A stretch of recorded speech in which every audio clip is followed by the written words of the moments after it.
Yes everyone, सभी को good morning. आज अपने सामाजिक विज्ञान की राजनीति से पहली क्लास राजनीति के जो हमने 4 चैप्टर दिए हैं, जिसमें लोकतंत्र, केंद्र सरकार, राज्य सरकार, उसके बारे में है, न्यायपालिका के बारे में, जिसमें हमारा राजनीति का जो आज का टॉपिक है वो है लोकतंत्र।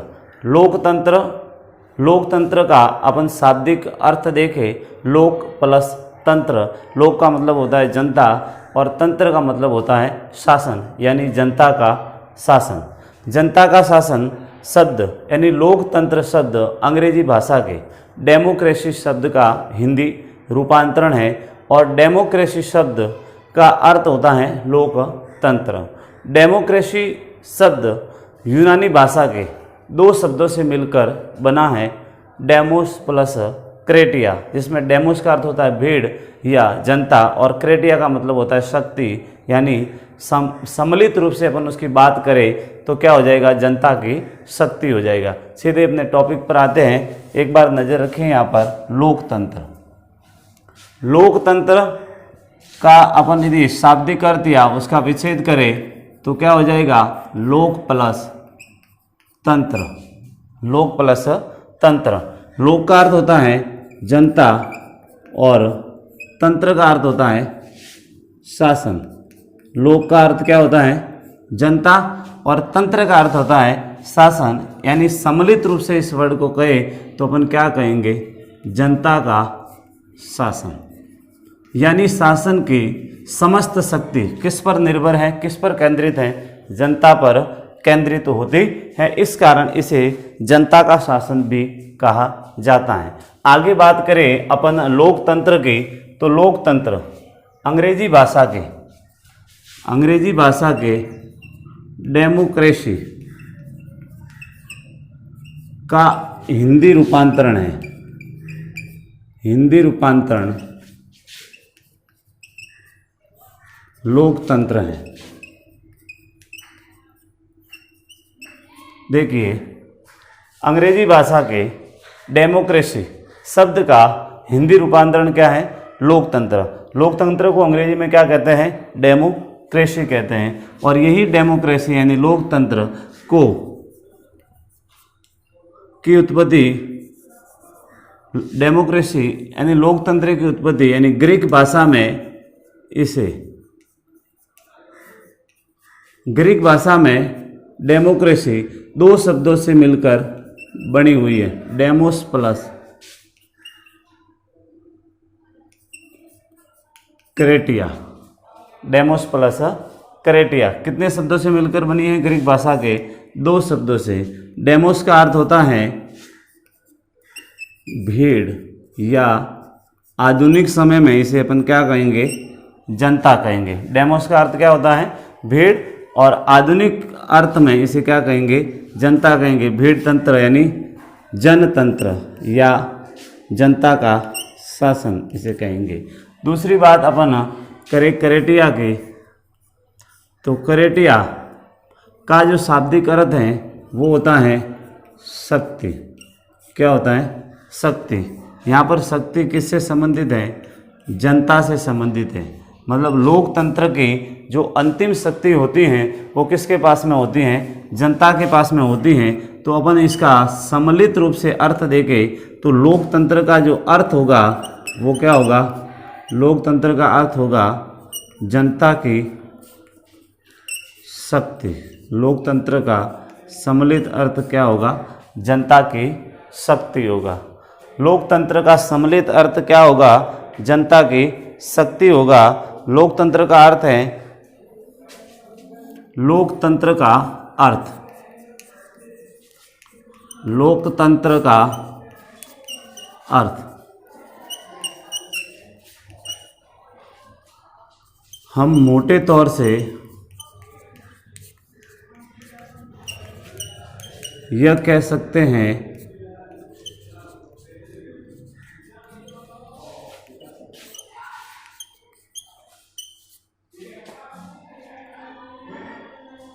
कि लोकतंत्र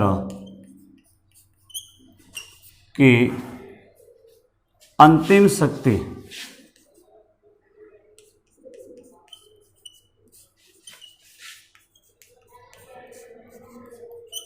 जनता के पास होती हैं, जनता के पास होती है, और वही इस शक्ति के माध्यम से शासन का क्या करती हैं, संचालन करती हैं, यानी जनता पर आधारित शासन है।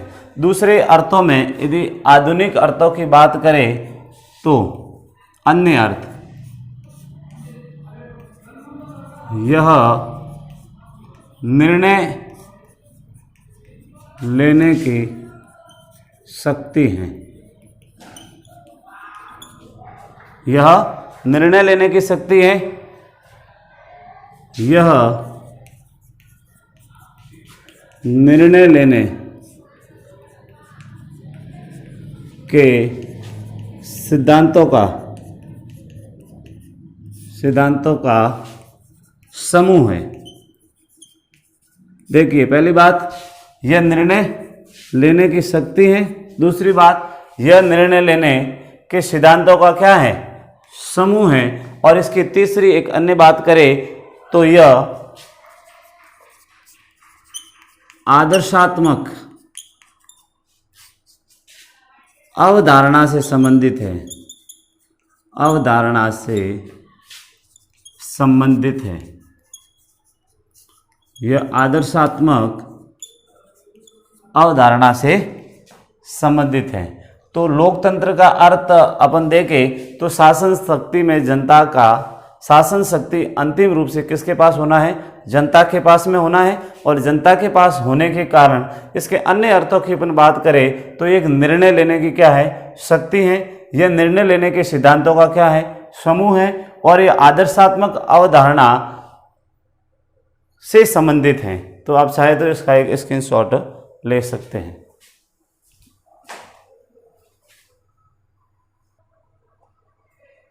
आगे के क्रम में देखेंगे हम लोकतंत्र के विभिन्न रूपों के बारे में, विभिन्न रूपों के बारे में। तो लोकतंत्र के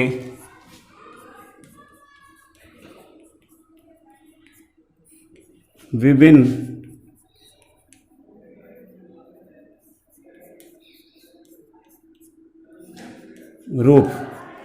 रूपों की बात करें तो कौन कौन से रूप हैं। नंबर 1, राजनैतिक लोकतंत्र।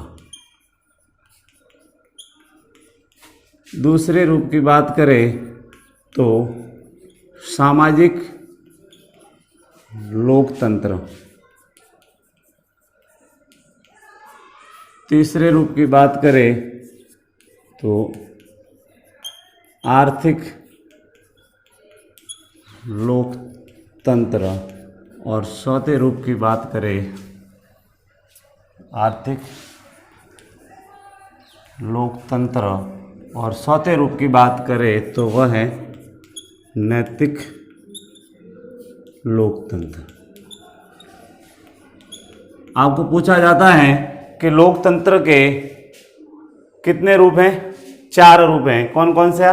राजनीतिक लोकतंत्र, सामाजिक लोकतंत्र, आर्थिक लोकतंत्र और नैतिक लोकतंत्र। अपन पढ़ेंगे यहाँ पर अपना जो पहला लोकतंत्र है वो है राजनीतिक लोकतंत्र।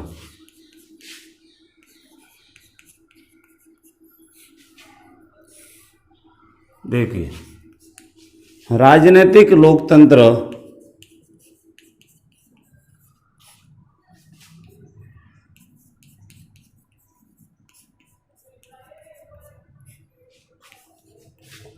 को उदारवादी लोकतंत्र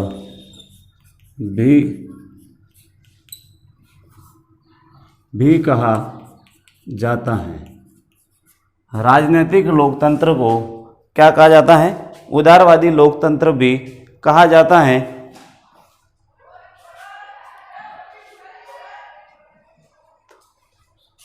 सॉरी, उदारवादी नहीं, व्यक्तिवादी। राजनीतिक लोकतंत्र को व्यक्तिवादी लोकतंत्र भी कहा जाता है। आधुनिक युग में,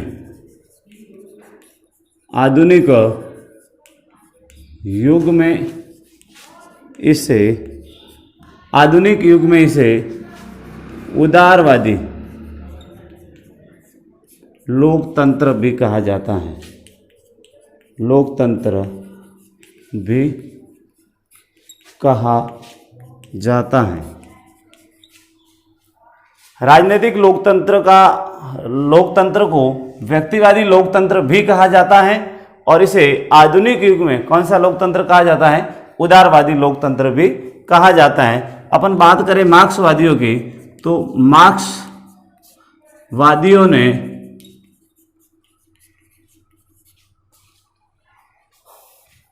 राजनीतिक लोकतंत्र को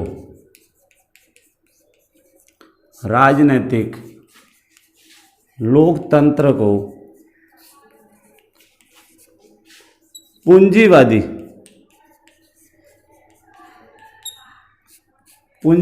लोकतंत्र भी कहा है। पूंजीवादी लोकतंत्र भी कहा है। तो ये हो गया राजनीतिक लोकतंत्र। अब बात करते हैं राजनीतिक लोकतंत्र के भेदों की। तो राजनीतिक लोकतंत्र को दो भागों में बांटा है। कितने भागों में बांटा है? दो भागों में, जिसमें एक तो है लोकतांत्रिक राज्य। कौन सा है? लोकतांत्रिक राज्य। और दूसरा है लोकतांत्रिक शासन। लोकतांत्रिक शासन। देखिए, लोकतंत्र के रूप कितने? 4। कौन कौन से? राजनीतिक लोकतंत्र, सामाजिक लोकतंत्र, आर्थिक लोकतंत्र और नैतिक लोकतंत्र। बात करते हैं राजनीतिक लोकतंत्र की, तो राजनीतिक लोकतंत्र को व्यक्तिवादी लोकतंत्र कहा जाता है। आधुनिक युग में इसे उदारवादी लोकतंत्र कहा गया है। मार्क्सवादियों ने इसे कौन सा लोकतंत्र कहा है? पूंजीवादी लोकतंत्र कहा है। लोकतंत्र में अपन राजनीतिक लोकतंत्र के दो उपभेदों की बात करें तो कितने भागों में बांटा है? 2 भागों में। एक तो लोकतांत्रिक राज्य और दूसरा लोकतांत्रिक शासन। शायद आप इसका एक स्क्रीनशॉट ले लो।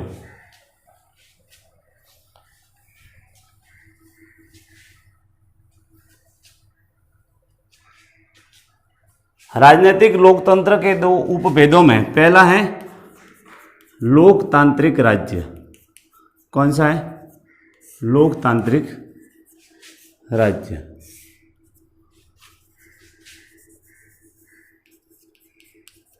लोकतांत्रिक राज्य से अभिप्राय है कि शासन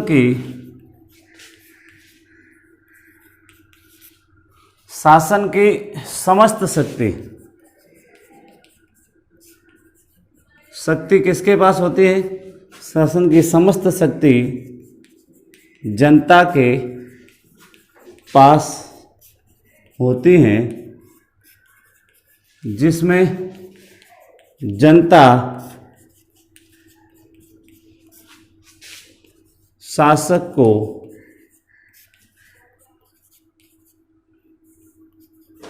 सुनने यानी उन्हें शासक बनाने,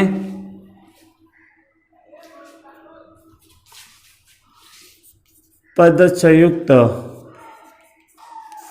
करने,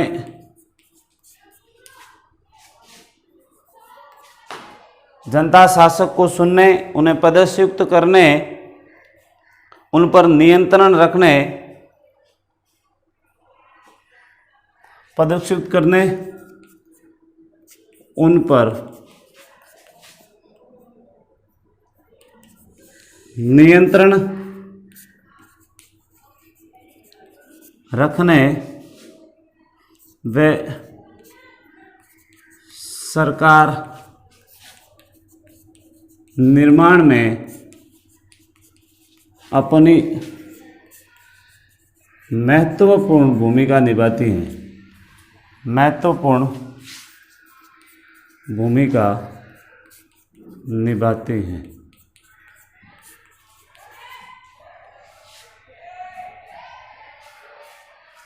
यानी लोकतंत्र राज्य से अभिप्राय है कि शासन की समस्त शक्ति किसके पास होती है? जनता के पास होती है, जिसमें जनता शासक को सुनने, पदच्युत करने, उन पर नियंत्रण रखने व सरकार निर्माण में अपनी महत्वपूर्ण भूमिका निभाती हैं। यह है राजनीतिक लोकतंत्र, यानी लोकतांत्रिक राज्य के रूप में अपन बात करते हैं। अब लोकतांत्रिक राज्य के बाद में लोकतांत्रिक शासन की, तो दूसरा जो पॉइंट है, अपना बिंदु है, वो कौन सा है? लोकतांत्रिक शासन है। अपन अभी तक राजनीतिक लोकतंत्र ही पढ़ रहे हैं, और राजनीतिक लोकतंत्र के अंदर एक तो है लोकतांत्रिक राज्य, और दूसरा जो अपना बिंदु है वो है लोकतांत्रिक शासन। लोकतांत्रिक शासन, लोकतांत्रिक शासन को भी मोटे तौर से दो भागों में बांटा है। एक तो है प्रत्यक्ष लोकतंत्र, या अपन ऐसे कह सकते हैं इसको, प्रत्यक्ष या शुद्ध लोकतंत्र,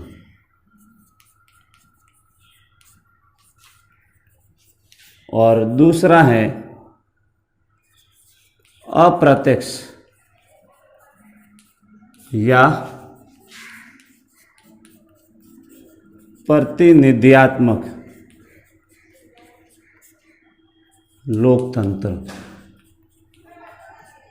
देखिए, लोकतंत्र के भेद कितने बताए? दो भेद बताए। कौन से? एक तो बताया लोकतांत्रिक शासन, और दूसरा बताया लोकतांत्रिक राज्य। तो राज्य के बारे में पढ़ चुके हैं, अब है लोकतांत्रिक शासन। लोकतांत्रिक शासन के भी कितने भेद हैं? दो भेद। कौन से? एक तो प्रत्यक्ष व शुद्ध लोकतंत्र, और दूसरा है अप्रत्यक्ष व प्रतिनिधि लोकतंत्र।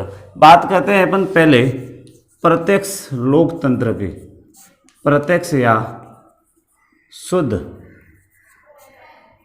लोकतंत्र। प्रत्यक्ष या शुद्ध लोकतंत्र से हमारा अभिप्राय है, प्रत्यक्ष लोकतंत्र से अभिप्राय है कि शासन की समस्त शक्तियों का प्रयोग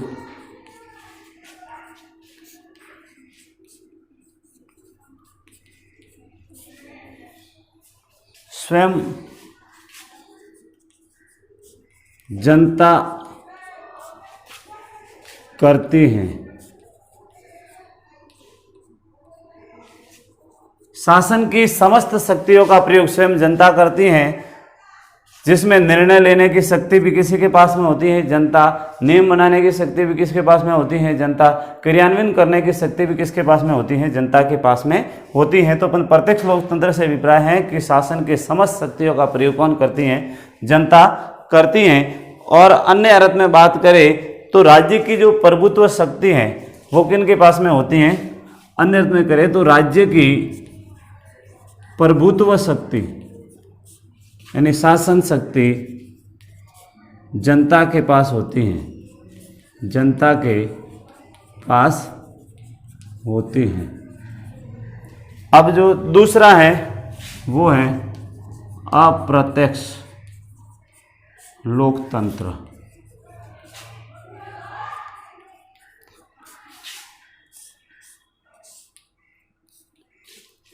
अप्रत्यक्ष लोकतंत्र से अभिप्राय है कि शासन की शक्ति का प्रयोग जनता स्वयं न करके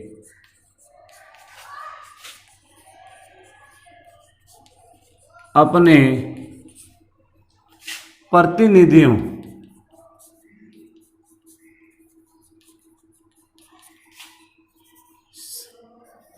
के माध्यम से करती हैं, के माध्यम से करती हैं, तो उसे अप्रत्यक्ष लोकतंत्र कहते हैं।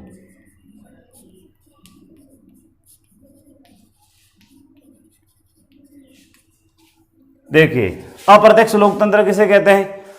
अप्रत्यक्ष लोकतंत्र से अभिप्राय है कि शासन की शक्ति का प्रयोग जनता स्वयं न करके अपने प्रतिनिधियों के माध्यम से करवाती हैं, तो उसे अपन क्या कहेंगे? अप्रत्यक्ष लोकतंत्र। जैसे आज के दौर में देखा जाए तो अप्रत्यक्ष लोकतंत्र ही विद्यमान है। हमारे देश भारत की बात करें तो जनता क्या करती है? अपने प्रतिनिधि यानी अपने नेता को सुनती है और वही नेता क्या बनाते हैं? सरकार बनाते हैं, और सरकार बनाकर नेता क्या करते हैं? जनता के कार्यों की, जनता के मांगों की क्या करते हैं?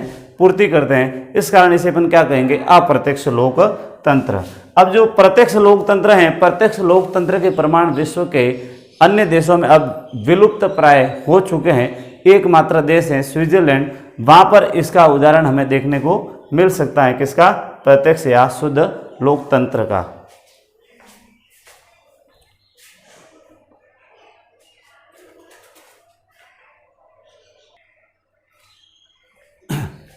तो आज की क्लास में बस इतना ही। आगे की क्लास के अंदर अपन सामाजिक लोकतंत्र, आर्थिक लोकतंत्र और नैतिक लोकतंत्र के बारे में अध्ययन करेंगे। थैंक यू, धन्यवाद।